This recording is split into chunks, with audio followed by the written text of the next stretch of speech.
What is going on, everybody? Welcome back to my channel. I'm Roxora, and here we do all things card games. Today we've got a very exciting Lorcana video because we just had the first Lorecast, which was just a Twitch stream where they had a bunch of news about the new upcoming set. We got a couple of card reveals, which is exciting. Talk about tournament play, some new kinds of product and formats and everything, a whole bunch of stuff. So very excited to talk about it. Before we do, if you enjoy the content, make sure to like, comment, subscribe. I'm very excited to do more Lorcana content. I've really been enjoying the game. It is slowly actually, seeing an uptick in play for me. I've been going to my local game stores quite a bit. Again, also still playing Magic, but Lorcana has become a close second, or almost a tie, maybe you could say. So very interested to get more into this game, and I'm also interested to see about tournament play and kind of more official things. I'll kind of talk about that. So first of all, I had some things that I was hoping to see in this announcement. Obviously, I think I expected the new set to be announced. That is what happened. Not, I think everyone expected that. Not too surprising.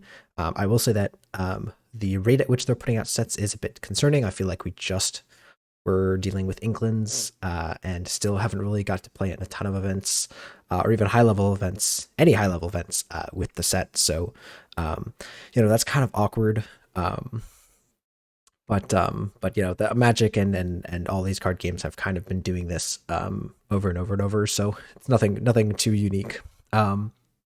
But the one thing that I was really hoping to look for was official tournament play, which we are getting, but also some kind of comprehensive rules to go along with it. As we had the 8K tournament over the past weekend in Charlie's collectible show that was happening, and so we were having some of these really high level, high prize pool events, and seeing a lot of these rules interactions that are very confusing or haven't really been covered and aren't fully understood by the entire player base. And I find that pretty problematic. I could go over some examples, but I don't really want to make a full like this to be too much of a big topic. Just kind of want to put it as a little aside.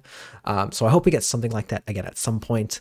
Again, I think people still really don't fully understand the rules of the game, and while it's fun to kind of contemplate, it would be nice to just have clear answers. So just leave that there. All right, so first I wanted to talk about just the Lorecast overall. It's just the first one, and obviously there were just some difficulties and some just kind of, I want to say growing pains, but just things that obviously occurred, like technical issues or just kind of awkward pauses and things like that, which is always going to happen when you have any kind of live news performance like that. So again, not going to talk about that, but I did want to talk about how it's pretty similar to what we get from Magic, which is pretty nice. So that is good to see that they kind of have that down. It was nice that they had artists there and people of all kind of different backgrounds to just discuss what's happening, what's coming, and why they're doing the things that they're doing. Obviously, we got some card spoilers, which is nice, again, which we'll talk about. They did a good job of like breezing through the ones that were more of just like, here's this character, onto the next one, and kind of waiting for more cards that were more interesting. Also like that they are kind of aware of like archetypes and just kind of putting that out there. So they mentioned the new Ariel card and just kind of talked about it in relation to Amber Seal Song, which is good to see. So clearly people that are up to date on the game, avid players of the game, and yeah. What else was I going to mention about this? They brought on one of the developers or one of the designers to talk about the new format that they're doing for the challenges, which is pretty good. I think they justified it well, and it was good that they brought an actual designer who was in charge of making that decision and talked about how they came to this decision, which we'll talk about. And I really liked that to hear that story. So I think this was a really good first iteration of this Lorecast, and I'll look forward to more. I think it was very fun. It was very nice, kind of short and sweet also, which I appreciated. Some of it like kind of dragged on a little bit, but I generally liked how they just kind of went right to the point, said, here are some card spoilers, told everyone like when card spoilers were done, so anyone who wasn't interested in anything else could just kind of go and do their own thing, kind of half tuned out at some point. Like when when they said that, I was just kind of looking for anything new and exciting. So yeah, I think it was a good first iteration of this, and looking forward to more. So obviously, the most important thing to come from this Lorecast is the set 4 in Ursula's return.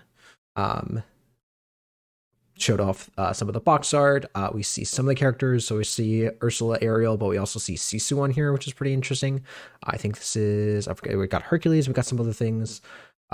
So that's pretty interesting to see. We haven't seen all the cards. We've seen Ursula and Ariel, which will show off. We've seen some of the Encanto cards. So that is a new IP making its way into Lorcana, which is nice. I know a lot of people happy about that. Also like how they are taking the opportunity to use art from other sets. They kind of showed that they're not just going to restrict any kind of sleeves or playmats or anything to only the current set. I think a lot of people will like the Big Tink playmat that they are showing here. I like the genie art. I actually like that card a lot. So I'm not going to use these sleeves, but I do like that we have that. So I do just like that they're kind of expanding more on what they want to use for art. So yeah, they haven't really showed off a ton of what exactly makes the set unique. We've only seen again a couple of cards which will show off. Um, yeah, the one question that I have on my mind is locations. We did not see any locations in this set. I was kind of looking to seeing if the location mechanic was going to be repeated or if it was going to be left out. It may also be that they leave it out of this set, but then it comes back in set 5. We just don't know. But I would like an answer to that question at some point. But yeah. And yeah, I think that's all. I think there's not really much I get. The story I'm not that interested in. I'm not going to talk about. It's like them teaming up against Ursula and Ursula having the trident. It's a big part of the story. The trailer was cool. Showed off a couple of things. So or just a couple of like story elements and potential cards or characters coming in. That was cool. But yeah, I think I just want to talk about some of the cards now. All right, so we're going to talk about some of the cards here. Again, I probably will still do a full set review when it comes out and when we see everything. But for now, I will just kind of generally talk about the cards and if they're interesting. So this card was the first one that they showed off, which I thought was pretty cool. An Aerial Sonic Warrior, 6-cost Inkable, 3/8/2, Shift 4. When you play a song, you may pay 2 to deal 3 damage to chosen character. So very right off the bat, they just acknowledged, right, in which I really appreciated. This was kind of designed for Steel Song, or not like designed for, but like, hey, like this is really kind of just gonna something that's gonna slot right into that deck. Which yeah, I probably will, because you play Aerial, the Amber Aerial, right, the Singer 5. And it curves really well into this, and it can still sing 5-cost songs, right? So you can play that. It has a really big willpower, so unlikely to die. Still answered by things like Medusa, but that was always going to happen. But yeah, big willpower, and so probably will make it on to the next turn. And if you do, you can start singing, playing songs. Sorry, not even singing, just playing songs, paying 2 to deal damage. I do kind of like this design space of paying to use abilities, right? It kind of adds a little bit more design space where they can make an ability be more relevant, but maybe give you a little bit more costs for activating the ability. So yeah, like, you could always do something with this, like play this on turn 6, sing Grab Your Swords, and then use the ability to finish off a character that has 5 willpower. So that's all pretty cool. And then you can continue to do it as you play songs. The Let the Storm Rage On, Strength of a Raging Fire, right? You just continue to do it and to continue to deal damage and damage and damage. This thing can also just quest away for 2 while it's doing it. Can challenge well. Like this card kind of just does everything.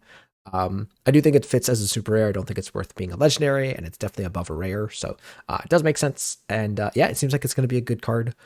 We'll see how, to what extent it makes its way into decks, or I guess decks besides Amber Steel Song. And also to what degree even in that deck. But it's a cool card, and I like that again. They're kind of building off of previous decks or adding to them in some kind of way. I like when we have built-in archetypes that we're gonna kind of expand upon. So then they kind of showed off the Encanto cards. This is Mirabelle Madrigal, kind of first one that they show off here. 5-cost uninkable, 3/5/2 support, and we also have a new subtype in Madrigal because this character says whenever they quest, the other Madrigal characters get +1 lore this turn. So kind of similar to the Queen of Hearts from the previous set. And again, I don't really like the way that we're kind of having these archetypes where we have a new one every time, and they're kind of vaguely supported and just kind of barely supported. I don't think any of the Madrigal cards by themselves are really that worthwhile, and even when combined together, they don't look that strong. Which we'll get to. There's a bunch that they showed off here. They might show more. There might be more of higher rarities, but again, kind of with all of the other kind of tribal or theme decks that we've seen, villains, princesses. What else did we see? I think those are the big two. Maybe there's one or two that I'm missing. None of them have really impressed me that much. And I'm kind of, I don't want to say upset, but I kind of wish that we could just see, I like that we're having a new IP into the game. Great. I kind of wish that we could just see more support for kind of all of these themes. I think this deck, a Madrigal, if you're hoping for a Madrigal deck to be competitive, I think you are going to be disappointed. I'll just say that now. But anyways, let's show off some of the other madrigals, excuse me. I'm going to keep mispronouncing that. I'm sorry. We got Luisa, people, a big fan of the character. 4-cost uninkable, 4/3/1 with Rush. So pretty standard card. Again, it has that magical subtype. Madrigal. So cool. We've got pretty much a reprint of Piglet from, I think, set 2. 3-cost 2/4/2. Again, has that magical subtype. Fine, but again, not going to be that great. This card, it was one that interested me, again, not because it's a Madrigal, because of its effect. So we got Julieta, 3-cost 1/4/1. When you play this character, you can remove 2 damage from a chosen character. If you removed damage this way, you can draw a card. So this is kind of like a mini Rapunzel. Again, they acknowledge this, which I like.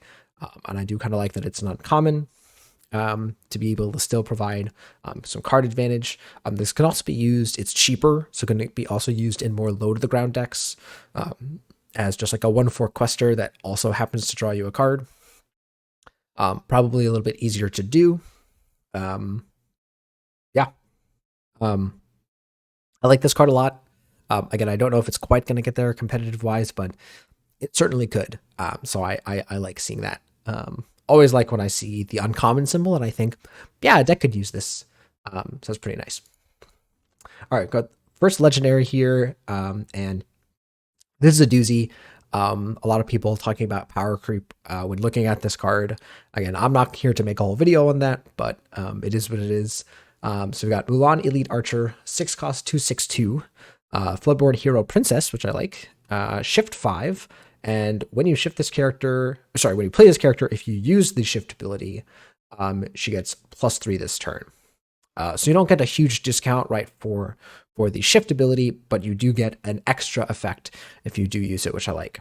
And then the thing that really pushes this card over the top is Triple Shot. During your turn, when this character deals damage to another character in a challenge, you also deal damage, the same amount of damage, I should say, to 2 other characters. So wild. Also, it is interesting that it doesn't say 2 other opposing characters. You could, I guess, if you wanted to kill your own character, you could somehow challenge your own character. Kind of interesting there. But yeah, this card can come down and potentially just instantly get rid of 5 characters. And note, 3 characters, 2 of which could not be exerted, right? It doesn't require the other characters also be exerted. You're not challenging the other characters. You're dealing damage in a challenge, right? And so you can eliminate two characters that are unexerted. Um, so um, that seems pretty wild to me. Um, yeah, I think obviously after it comes down, right, it reverts back to the turn. Or sorry, once you pass the turn, right, it goes back to a 2/6. It'll most likely have some damage on it. So it probably will be eliminated shortly after. But you've kind of already gotten your value from the card anymore, and you're just like rolling in it. Um, yeah, I think this card is going to be pretty heavy hitting. It's also hard to play around, right? Um, so yeah, this card seems really good to me. Um, we we have a couple of Mulan targets in Amber. We also have a couple in Ruby that I remember. They're not particularly good from what I remember, but again, there could also see some in this set. So we'll keep our eyes peeled. We have not seen any yet, but keep your eyes peeled on any good shift cards for Mulan. All right, next up, some of my favorites. We've got Mickey Mouse, Playful Sorcerer, 5 cost 3/4/2. Shift 3, resist 1, and when you play this character, you deal damage to chosen character equal to the number of broom characters you have in play. Absolutely love seeing this. More broom support, more reasons to run brooms. This is the kind of card that I want to see more of. Again, just rewarding us for playing specific cards in our deck. Um, and it's pretty good, right? Again, the Amber Steel Broom deck is what is appearing to be the best way to play brooms, from what I've seen at least. Again, other people might disagree, but that's what I've seen be the most successful, depending on what your success definition of success is. Again, I still think the deck is not competitive. Again, this card might change that. Yeah, the resist one on this card is interesting. I'm interested to see why they put that there. I guess otherwise it's kind of a weak body. But yeah, you can shift over the Mickey Mouse Sorcerer, and that can do some damage, right? You play out a bunch of your brooms, play this over it, shoot something. That's pretty interesting. But otherwise, I think you're kind of okay just using it as a 5 cost character that has some removal on it. Yeah, it seems like it's going to add to the broom deck, and hopefully we see some more brooms in the set that are even more playable. The Into the England set added a couple of them that were good, and hopefully we get even more. Speaking of more broom cards, absolutely love to see this. We got Yen Sid. I got another Disney character that appears in the Kingdom Hearts games, which is, if you haven't figured out, I'm a fan of. So absolutely love seeing Yen Sid. Yen Sid here is a 2 cost 1/3/1. Got a Storyborn Hero Sorcerer, and so noteworthy that the Sorcerer clause matters because we do have some brooms and some cards that care about the Sorcerer tag. So that's a good one. When you play this character, if you have a Magic Broom in play, you get to draw a card. Awesome, really good value there. So it means you might not often be playing this card on turn 2, because I don't think there's there are no 1-cost brooms. And also you might not want to do it anyways, because you also want to take advantage of the other effect in Arcane Study. While you have 2 or more brooms in play, he gets +2 quest. So I can potentially quest for 3. So you could play it on turn 2. I can play 2 more brooms, and then quest for 3 immediately. Again, I don't see that happening that often. Again, I don't really think this card's going to be played on turn 2 all that often to get the full, and you're going to get the full effect, right? At least not from how I see it. So I don't think that's a bad thing, though. I think this has some interesting play patterns. Again, I like seeing a 2-cost card maybe that has some more play to it, right? It's not just empty brain, play it on turn 2 and it works, right? You kind of have to do a little bit more to enable this card. So it is a legendary, so it must be good. There must be more support for this archetype, because it definitely seems like we're gonna have a playable broom deck. I really hope so, because I'm very excited for it.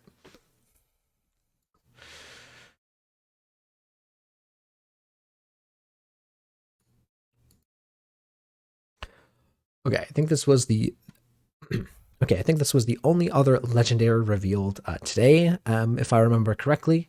So we've got the kind of stable. All right, so this is I think is the only other legendary revealed in this set.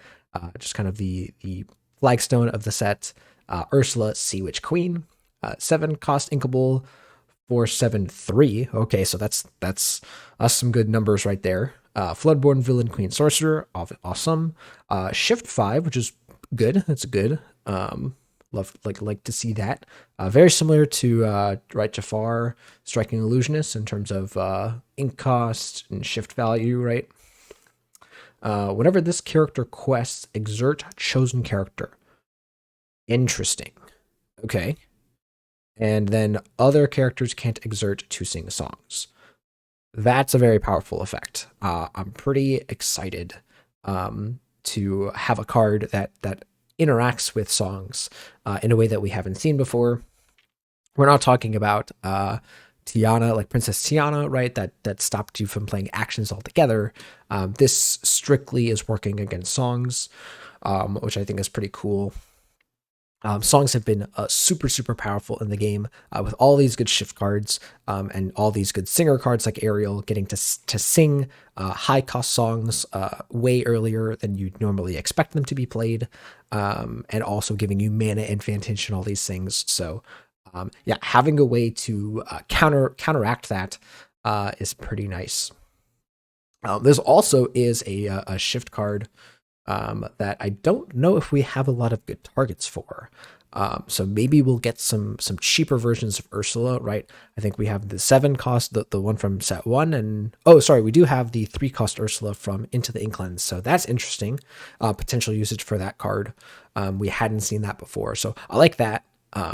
Those cards do also work together as that card exerts to prevent a character from readying at the start of the turn. So kind of going along with that same kind of control or tempo-y game plan that Amethyst really likes. Yeah, I'm excited. I mean, again, obviously it's a legendary. Obviously it's going to be good. So I'm excited to see also I think this might be a potential enchanted version coming. So that'll be very exciting to look at. Actually, now that I'm noticing it, or kind of noticing it in this card, we do have some interesting kind of art effects in the text box of the cards. So I don't know if so. Yeah, so some of them you can kind of see whispers of the card in the text box here, and just kind of extending more into the card. I really like that they're doing a lot more with this kind of art. You also see the border of the card coming in. They kind of pointed this out, and they made sure to make note of this. Very cool, very exciting to see. Notably not in this card, which is interesting. Yeah. I don't know what that means.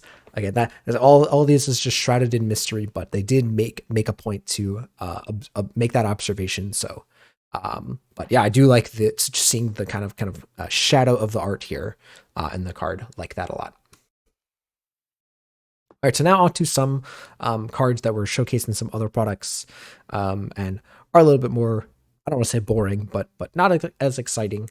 We've got Rapunzel, Appreciative Artist, 5 cost inkable, 353. Okay, so that's pretty high lore value. And Dreammore Hero Princess, nice. It's got the ability Perceptive Partner. While you have a character named Pascal in play, she gets Ward. Cool. So this is designed to work with some of the one cost Pascal. I don't know if there's any others that we've seen. I don't think there's any others that exist in the game.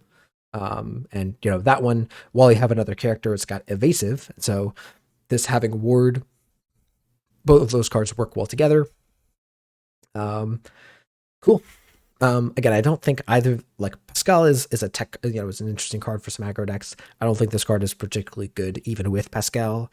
I don't know, but it certainly could be played, and that would be interesting.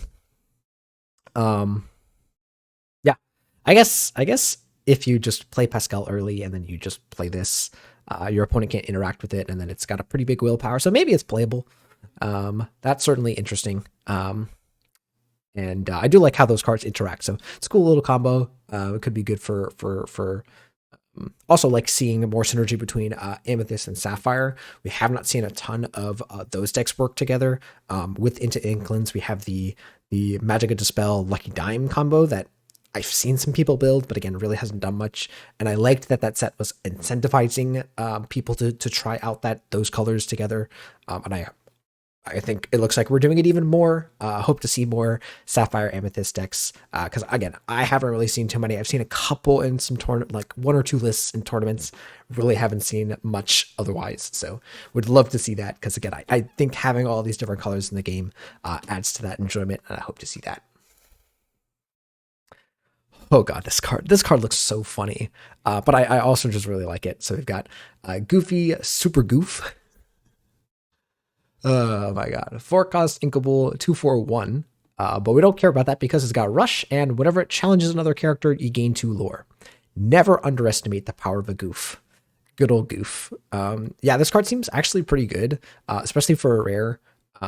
Obviously, 2/4 Rush is not the best stat line, but just the fact that it challenges something gives you 2 lore. It also means that with what's his name? Shere Khan, right? You get 3 lore when it challenges something. So like and curving Shere Khan into Goofy, it seems like it could be a pretty good play. And if you manage to take something out with this, awesome. Your opponent is incentivized to either not let you challenge it, or challenge with it, or kill it, right? Or something like that. So there's just I think this card's really interesting. Is it gonna break the game? No, but I do like this card, and I do hope it's at least playable. I hope it's not just garbage, because I do really like this card. Next up, we've got a common here, but it's actually a pretty good common from what I think.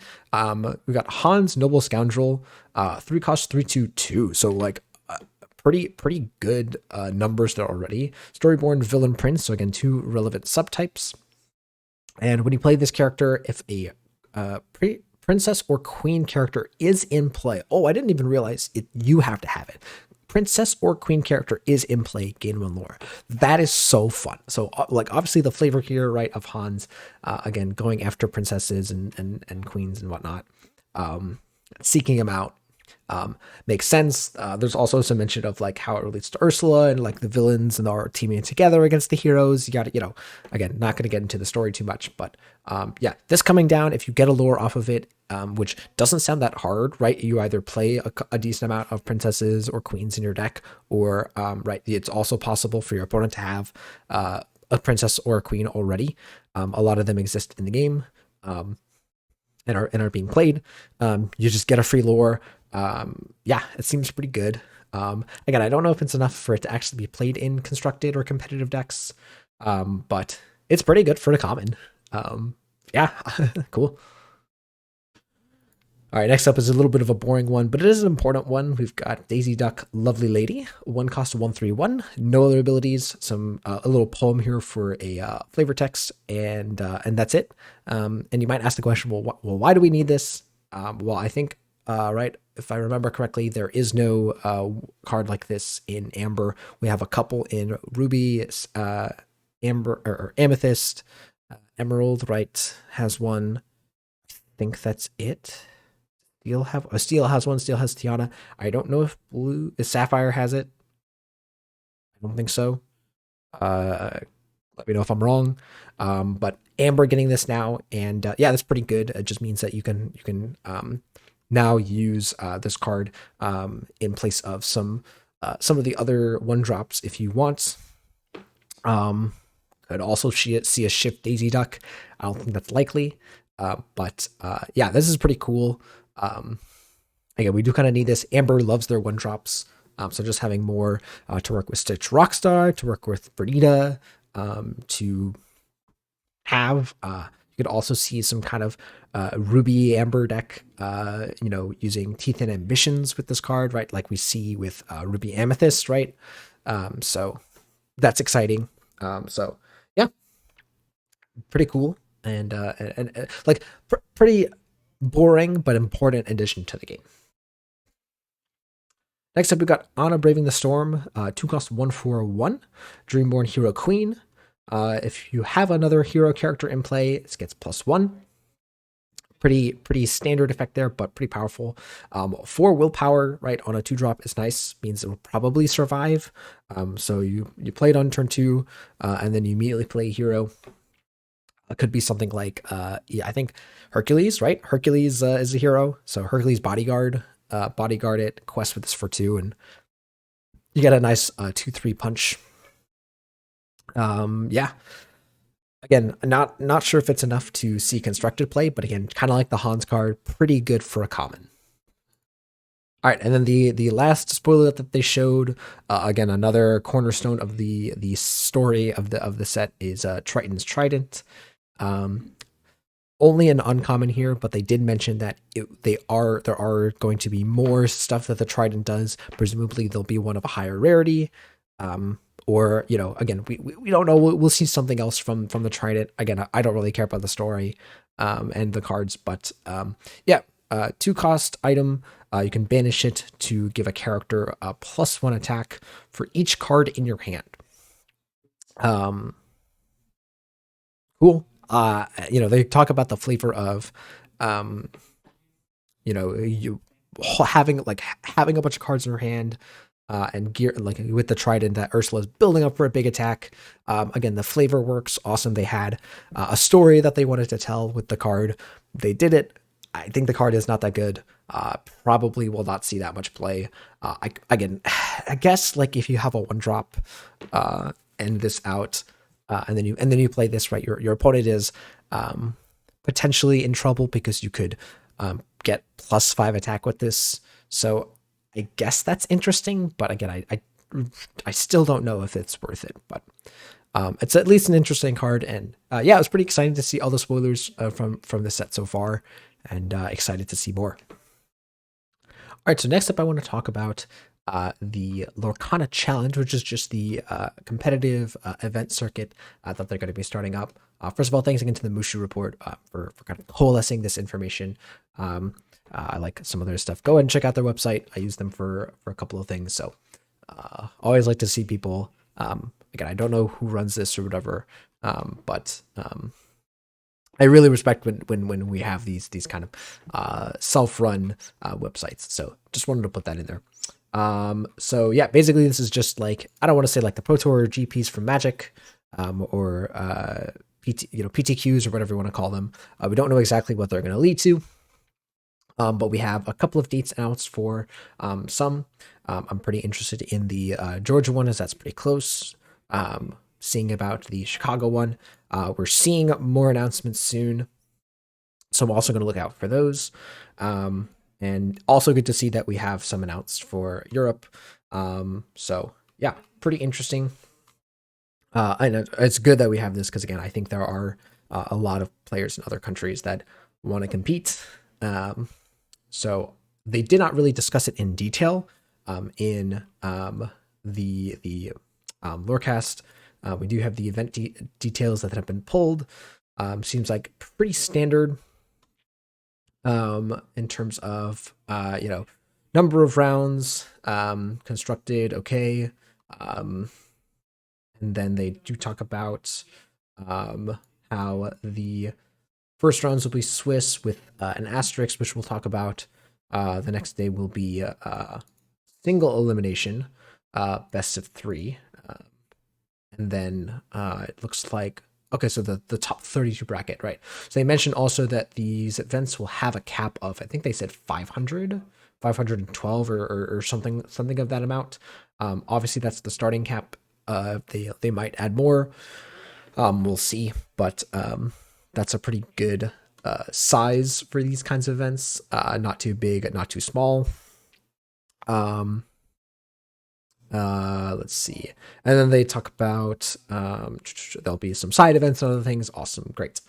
We're going to talk about this in a moment, but I want to talk about some of the oh, there's more stuff too. Okay, I'll look at that. So go over some of the promos, because that's really nice to see. First of all, the alternative arts or the different art styles, or just updated art styles, super nice. This has been something that I've been asking for quite a bit, besides the enchanteds, right? So entering into it gives you a Dragon's Fire, awesome. Card looks beautiful. Not the most amazing card in the game right now, but it's at least all of these are playable cards, or cards that have been used and will make it into decks. Sometimes I see Magic make promos of cards and I'm like, who wanted that? Like nobody wanted that. So I like seeing that pretty much all 4 cards here are cards that are actively being put in decks and are actively cards that people are seeking out for fancy versions of. Let It Go, right? Powerful song. The Stoutheart Cinderella, again, seeing played a bunch of decks. And then, of course, Rapunzel here, which is one of the most powerful cards in the game. Still super expensive from set 1, but was not given in enchanted printing. Here we have a fancy version of it. And we also have top 8. So sorry, this is for top 64. This is for top 32. This is for top 16. Top 8. Get this interesting playmat that they mentioned was foil. I don't know how that works. It'll probably just be shiny in some kind of way. I don't know how they're going to achieve that, but whatever. Cool. And then the top 4 players, I was wondering about what the prize structure would be like, for this. And they announced that they're going to have a special version. We don't know what it's going to look like, but a special version of Mickey Mouse Brave Little Tailor that is serialized. Meaning, I assume that it is numbered 1, 2, 3, 4. If it's for the top 4 players, maybe it's numbered like, I don't know, based on how many they're going to give out. I don't know. I will say again, now in Magic that we have serialized cards, it's not a shock that they've done this. I would have hoped that we would have a bit more time between when we would have serialized cards into the game. Yeah, I'm a bit surprised by it, to be honest. I don't love it. Again, I don't really like the idea of serialized cards, but in this case, they're not in packs. They're not just arbitrarily inflated. These are designed to have monetary value because they're being given out as prizes. So I'm a little bit more of like, all right, fine. But I still don't like it. I would honestly have just preferred that they provide some type of monetary value, rather than all of these, like playmats and things. Especially like if you miss out on top 4 and you only get top 16, you get a playmat instead of a card. Like I guess you'll like the playmat, but like for me, I have a bunch of playmats already and I'm not really looking for another one, even though it's nice. So yeah, I don't know how I feel about this. I understand that it's like cheaper for them to do this. Actually, I'm not even sure about that, but it's fine. Again, this is how they're doing it. Again, I guess also maybe like Disney wants to be a bit, or Disney or Ravensburg wants to be more eloquent with it. So,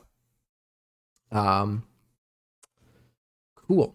So that's it for the pricing. Again, I'll look at the other news here in a moment, but I did want to take a moment to talk about the 2-game format that they introduced. I was super excited because they said, oh, we're going to announce a new format. I was like, new format? Mean like draft or constructed or a different kind of way to play? Like that was going to be super interesting. Maybe they were announcing like some kind of rotation format. Turns out they were meaning about Swiss. So very quickly, I guess it seems that they've realized that tournament structure for Lorcana is not to the liking of some people who are coming into the game not having played other TCGs, and also in terms of how they want to do things. So, explaining, that they did a lot of feedback gathering, new players talking about how they don't feel like their games are mattering because if they, lose the first game, they immediately anticipate that they might be able to win the second, but then they definitely won't win the third, right, which will lead to a match loss, and then they don't get points, and then they feel like they've got nothing, which is valid. It's, again, best of 3 matches are tough. And then on the opposite end, best of 1 matches don't really lend to good gameplay, as like we don't know what deck our opponent is playing game 1, and often that leads to very volatile gameplay where you don't know what your opponent's playing, you mulligan in a certain way, and it doesn't work out. So I definitely don't like that. I definitely like that we're not doing only 1 game. That would not feel good to me. So then they mentioned that they were having this conversation. They said, okay, 1 doesn't work, 3 doesn't work. And somebody kind of mentioned, okay, well, what about 2? Everyone kind of laughed it off for a moment. And then actually everyone thought about it and came up with this system. Now, again, I think that they should just have a 3-game system. I think they should add sideboards. They're not adding sideboards. That annoys me to a certain degree. Again, I know most people disagree with me on this. So again, I'm not gonna harp on that too much. I'm just gonna kind of suck it up and move on. But I do actually kind of like the 2-game system if this is the game that we're dealing with.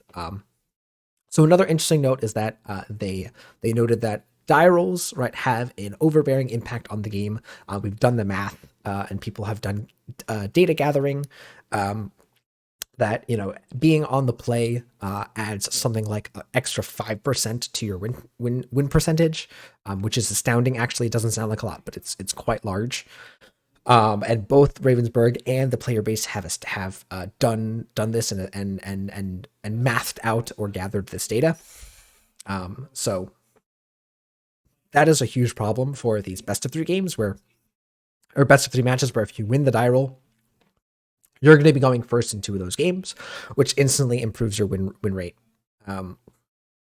So that was a problem. And then there was also the instance of which we'll get to, of disincentivizing intentional draws or stalling out games or anything like that, which we'll talk about here. So let me explain the system first, and then we'll kind of talk about why these I at least am more open to exploring or kind of experiencing this rule set. So it says, game 2 format is a new way to play Swiss Lorcana. For this focus will be the focus would be on playing for points rather than playing to win matches, and which reduces the impact of winning or losing the initial die roll. So I also love how like they are just acknowledging like that they have gathered this information, right? They're not like hiding that this exists, right? They're just acknowledging that, say this is a problem. Hopefully they also like release cards that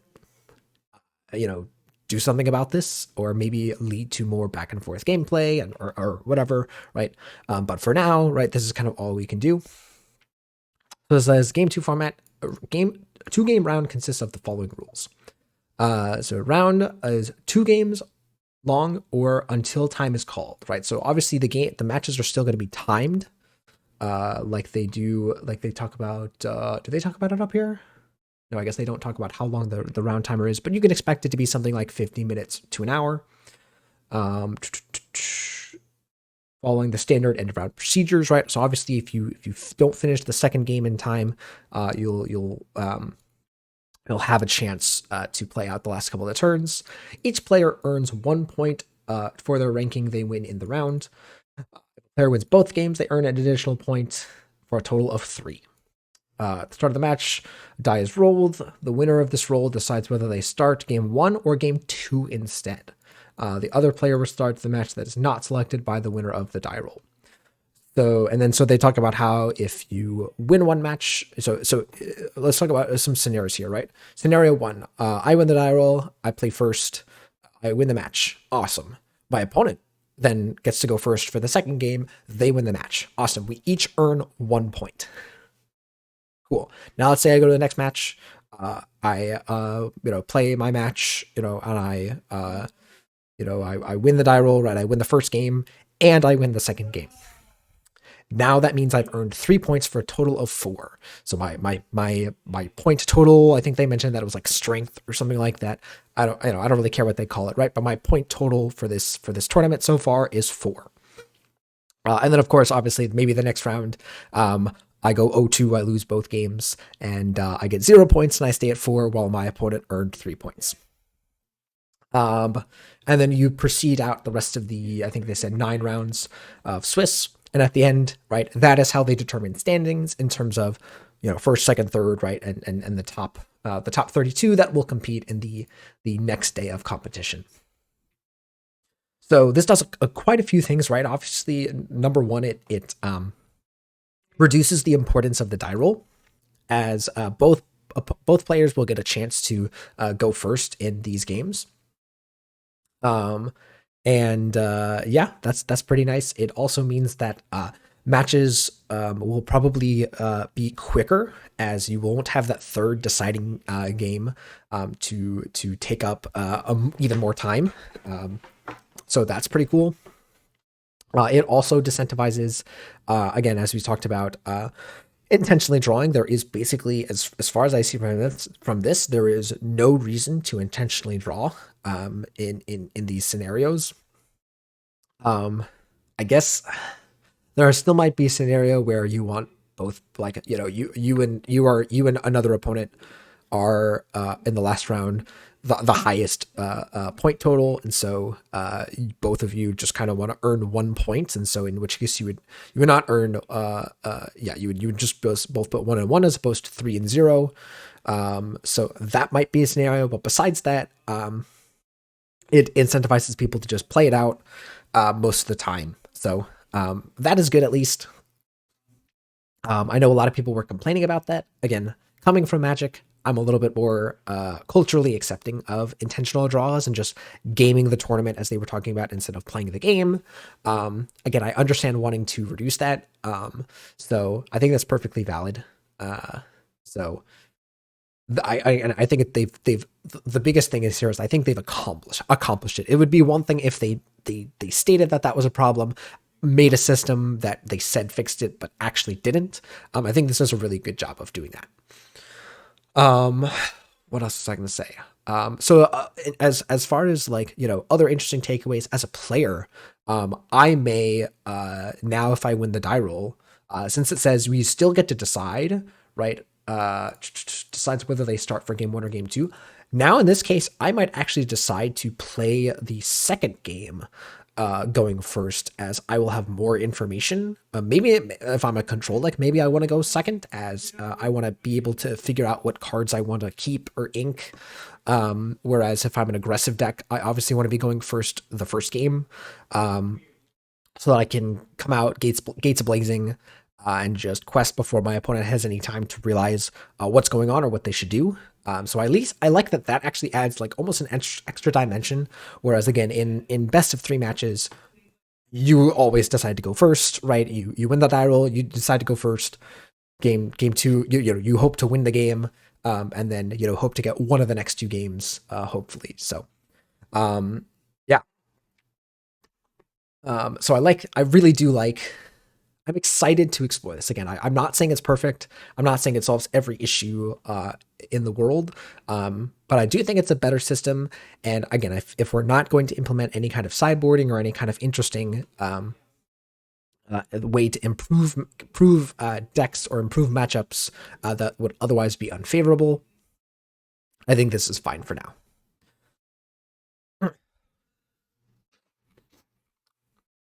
Okay, so I did also want to look at whatever was going on in this other news section. So it says, during the stream, more information was shared about organized planned rules. Here are things that were mentioned. Comprehensive rules for Lorcana will be coming later this week. Okay, so I apologize if earlier in this video I think I said, like, hey, we didn't get, I think at the video, in the beginning of the video, I said, hey, we didn't get comprehensive rules. It's terrible. Sounds like we are getting that. I like seeing that this is being promised.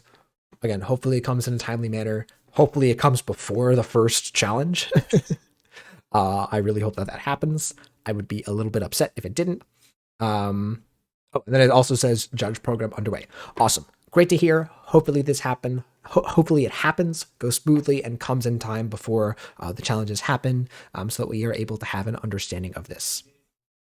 All right, so last on our list of topics here is a brand new product in this Illumineers quest, which appears to be a kind of cooperative experience, as opposed to a 1v1 or a 4-player free-for-all type experience that we've seen in the past. Right, this appears to be something completely new. I should say completely new to Lorcana. This has been something done by Magic. We've had, like, Face the Hydra or Battle the Hydra and Face the Horde or something like that, that I remember, where you kind of have an antagonist deck that flips over cards, kind of plays by its own rules, as I think they kind of say here. Yep. Right. So probably be some kind of system like that, where you're kind of racing against or fighting against one larger boss that has their own powerful cards, and you're using your own decks, playing your own cards, and you and your friends are trying to defeat or succeed in whatever task that the game presents to you.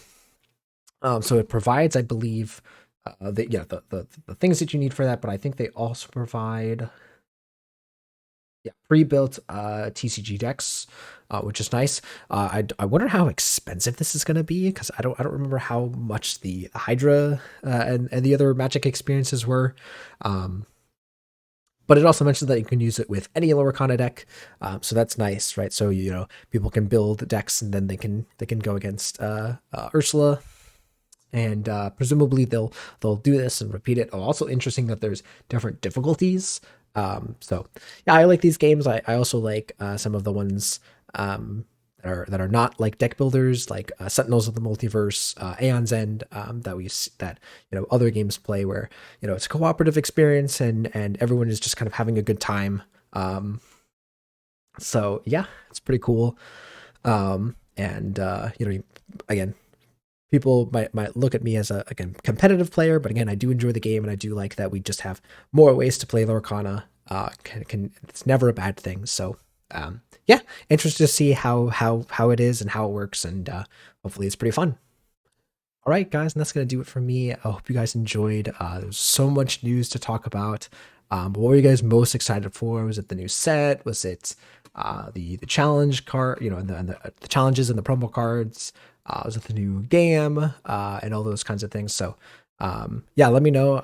I will say again, I'm most looking forward to the official rules coming out and a judge system being implemented, so that we can actually start playing in these high level events with standardized rules. But yeah, just excited that there's more official things going on. Excited to hear more things, and yeah, awesome Lorecast. Excited for more. Very pleased with how things are proceeding. So anyways, just want to leave off with, again, enjoy making Lorcana content. If you again enjoy the content that I provide, make sure to like, comment, subscribe, and I'm looking forward to doing more. All right, guys, thanks for watching. I'll see you guys in the next video.